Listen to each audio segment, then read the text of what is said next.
Good morning, everyone. Morning.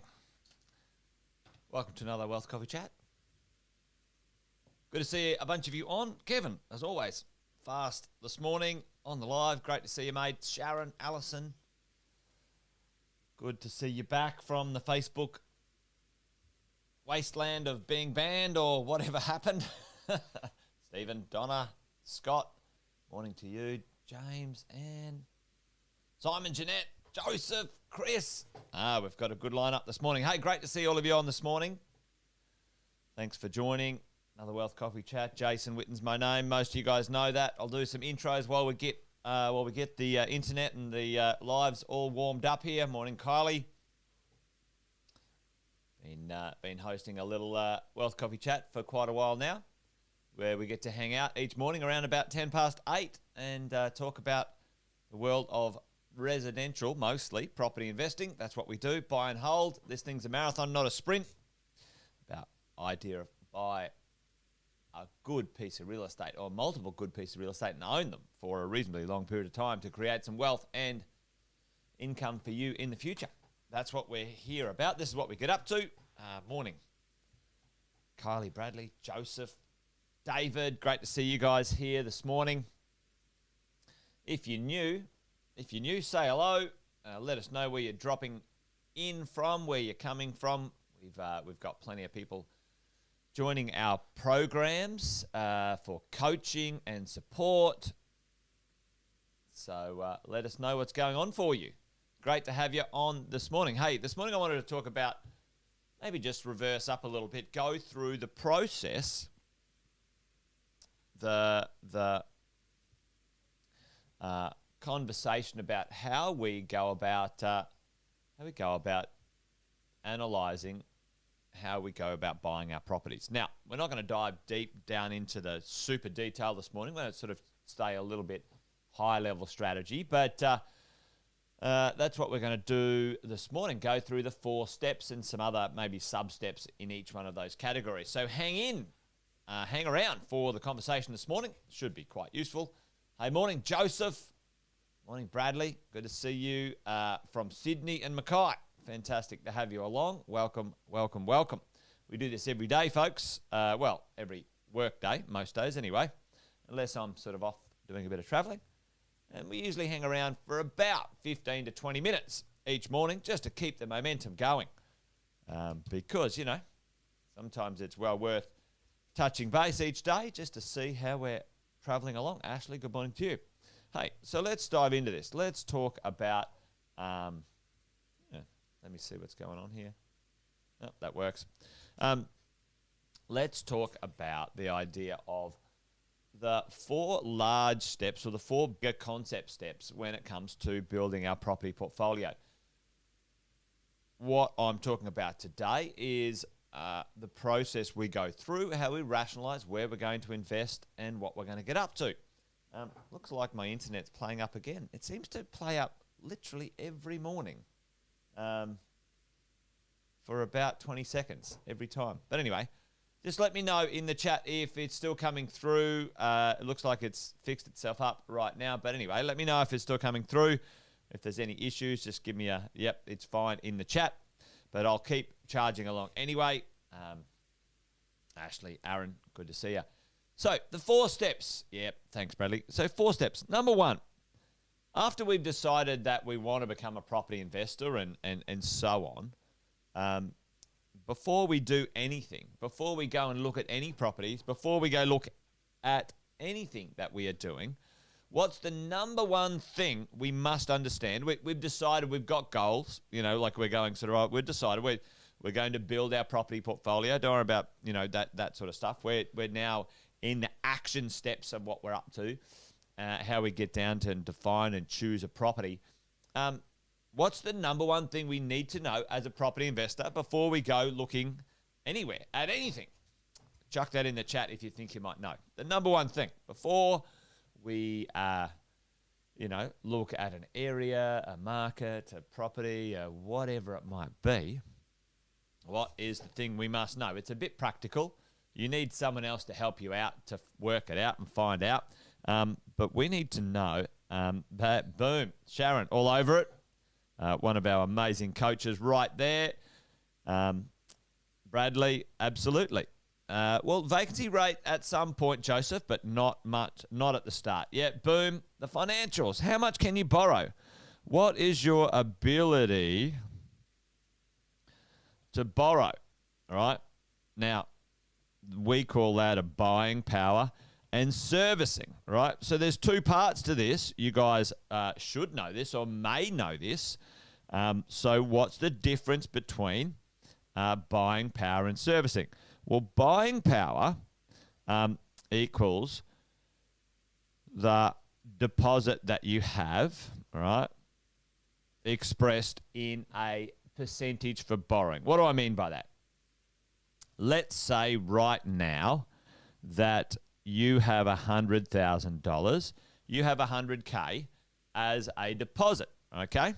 So this has nothing to do with your income yet, okay? So buying power is a calculation of using that $100,000 as a deposit plus some costs. Now, when we work this out, when you work it out, when you sit down with your finance experts and your coach, you know, there's a couple of ways to have a bit of a rough idea even before you go into it. What deposit do you have access to? How much money will you have available for your deposit plus some costs, okay? Now, we do a calculation on most people, most borrowers, unless you're sort of a first home buyer, which we're not talking about right now, usually can borrow, or we would like to borrow up to 90%. Usually it's 88%, folks. 88%, okay? 88% for LMI reasons and so on. And we usually have a small amount of percentage, if we're going to use either the cash or the equity, set aside for costs, okay? And what we always do in our world of coaching, working with you guys, is that we set aside 5% for costs. So if we're looking at this and we want to do a calculation of our buying power, right, our buying power, we say we've got $100,000. Actually, I should put this on the screen. I wonder if I can. We've got $100,000, and we say divide. Simple calculator, you press the divide button. So you go 100 divide by 15%. All right, so you go divide by 15%. And that will give you your potential borrowing power based on the cash you have available, folks. All right? Okay. Does that make sense? Does that make sense? And this might be simple and basic, but, you know, it's important to understand what it looks like as investors. Now, that amount there, fantastic, wonderful. All right, we have a number.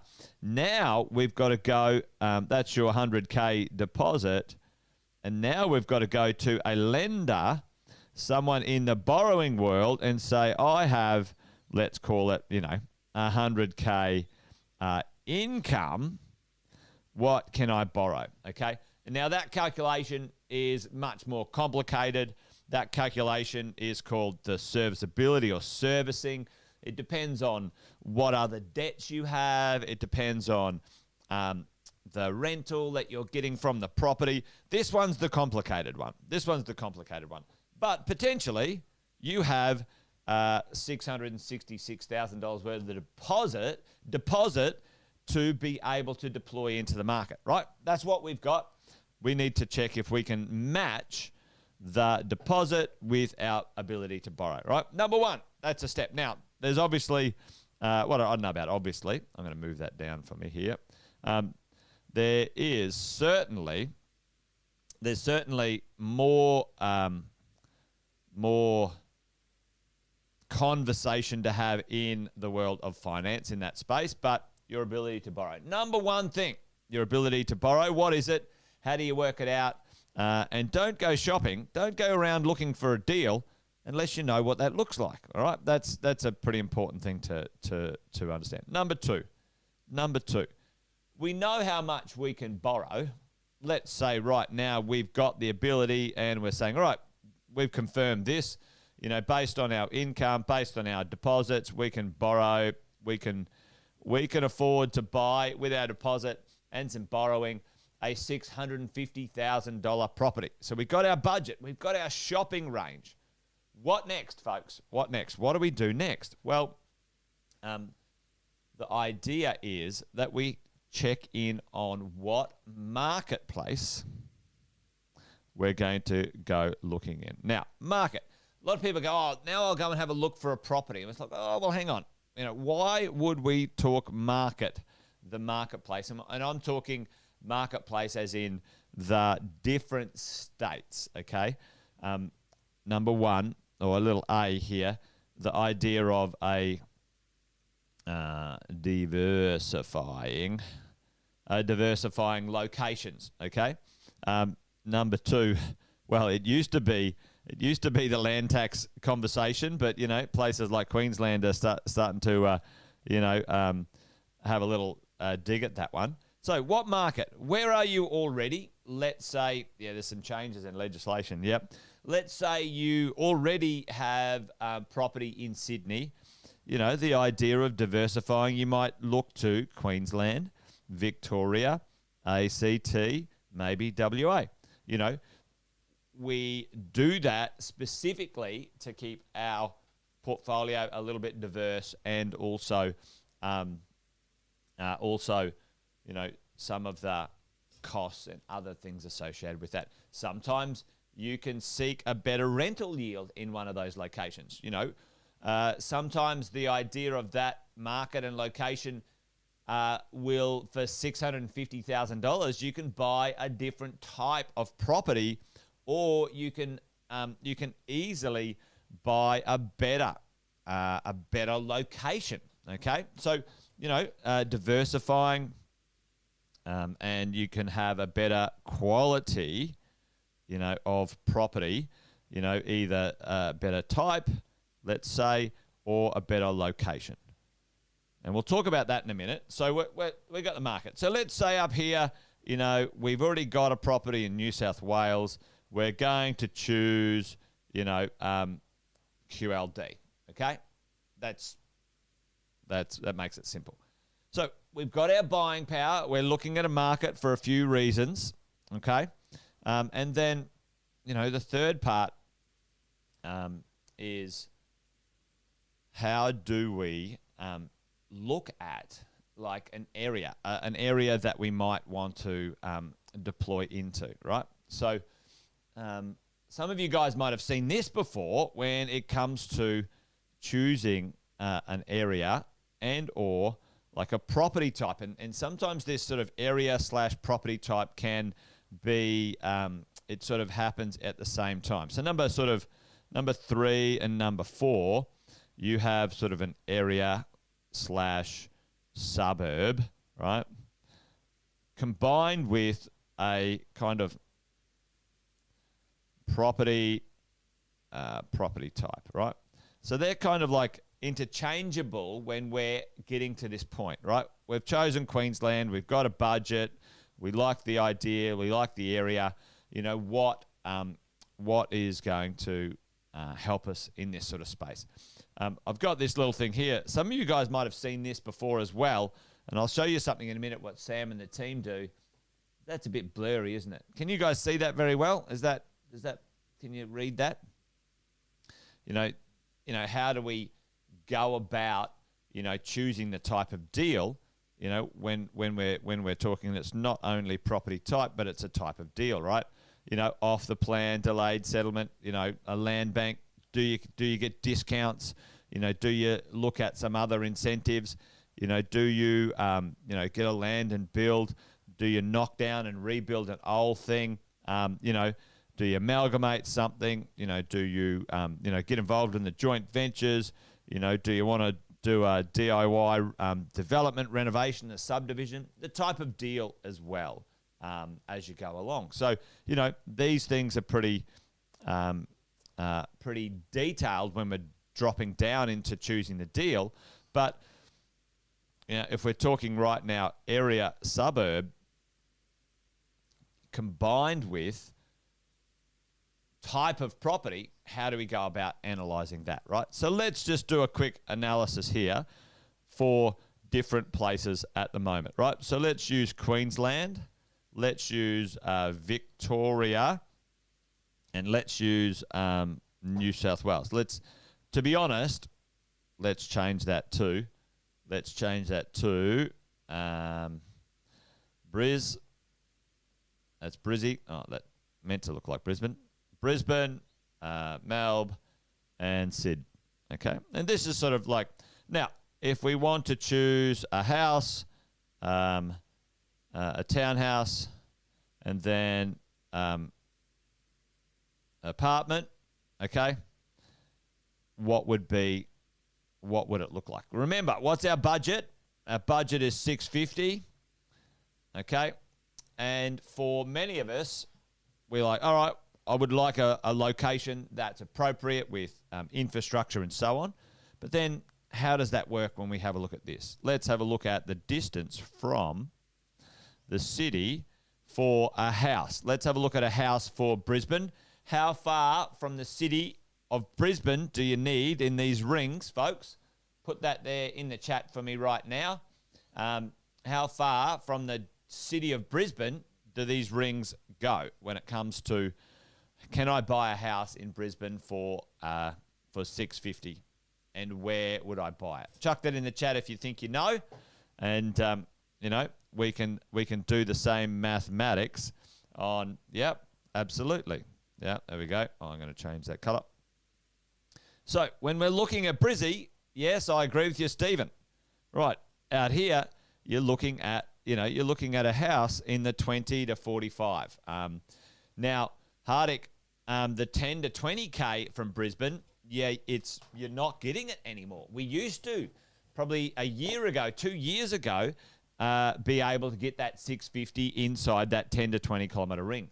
So that was damn fine for a house, right? So, and let's do the process here.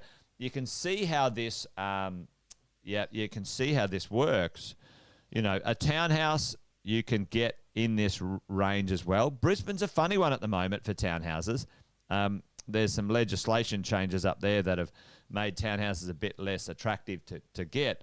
And for 650, 1 to 10, you might get some older houses out there, Eve. Yep. So depending on the style of property, whether you want, like we said up here, depending on the type of deal you want to do, an older property potentially, et cetera, et cetera. So down here, if you're looking at apartments, even now we're looking on the fringe, maybe 10 to 15 kilometres away from the city. We just did a deal in, we did a nice deal in Chermside. How far is Chermside? I think, does anyone know how far Chermside is from Brisbane? Chermside from Brisbane. There we go. 13 kilometres. 13 kilometres. There you go. So, it's just on the fridge. Yeah, 15-ish. There you go. Yep, 10. Yeah. So, for 650, that's where we're landing, folks. All right.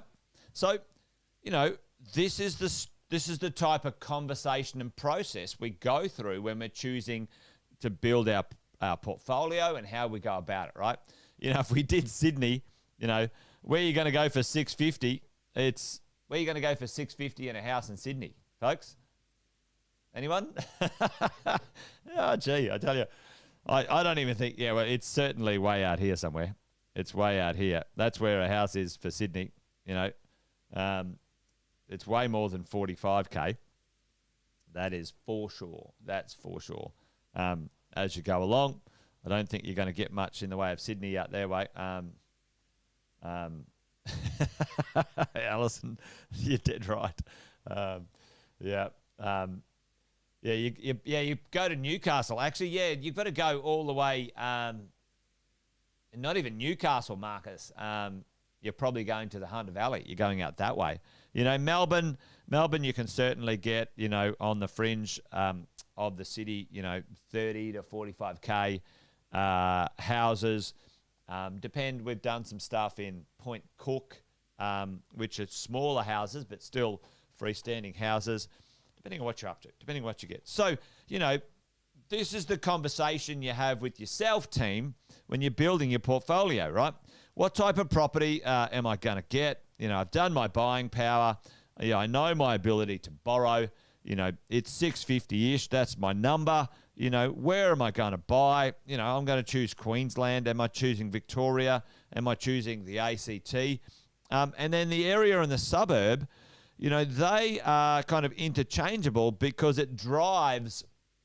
it's driven by the property type and the return you're trying to get. And it's kind of like it's a balancing act, right?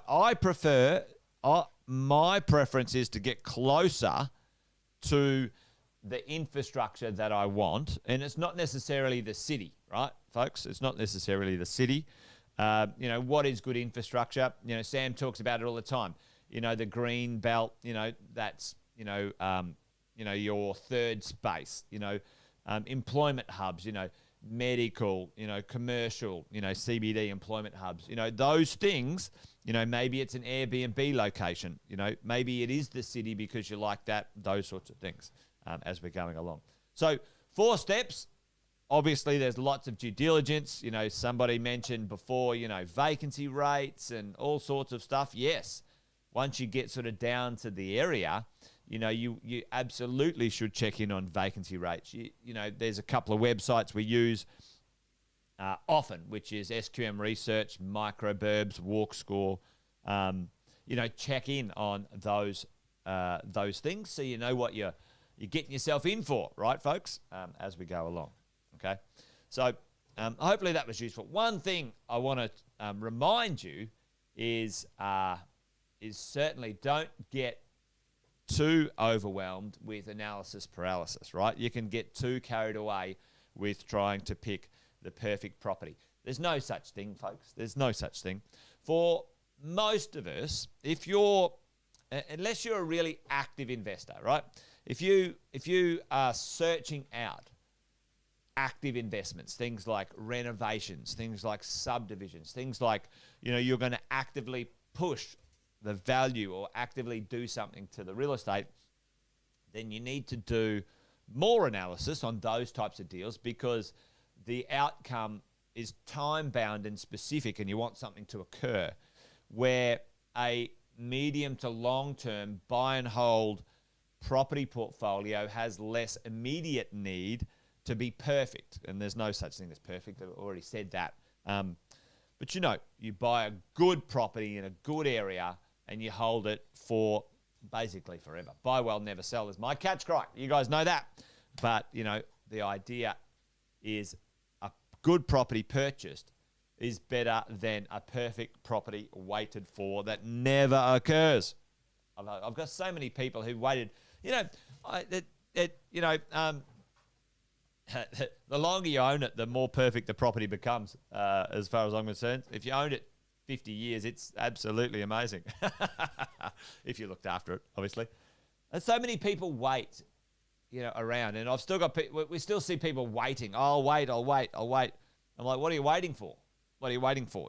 Some unknowable, unforeseeable, temporary thing that'll change really fast, You know your strategy, you know your goal, you've got a capacity, you've got buying power, you've got the ability to invest. Get on with it, folks. Get on with it. You don't wait around forever and a day when it comes to building a property portfolio. Anyway, there you go. I'm just rabbiting on now. Wealth Coffee Chat done and dusted. Hopefully that was useful this morning, as always. Alison's waiting for a settlement. Come on. I think you're going to be pretty happy, Alison. I've heard some pretty good news because I've got a couple of properties in the ARIA stable as well coming up for settlement, and I'm hearing some good news about those values or there's been some resales in some of those buildings that are pretty significantly more than our purchase prices, Alison. So happy days, happy days. Anyway, there you go. Done and dusted, folks. Wealth Coffee Chat over and out. Thankful Thursday. Terrific Tuesday. Marvellous Monday. Anyway, there you go. All of those things. Good to see everyone online. Thanks for joining me. Join me again tomorrow for another Wealth Coffee Chat. And as always, if you've got something you want me to discuss, have an opinion on, go through, talk about, strategize, tactics, whatever it might be, let me know in the chat. I'm happy to cover it. All right, folks, that's it. Done and dusted. You guys be well. Be awesome. Until tomorrow, take care. Bye for now.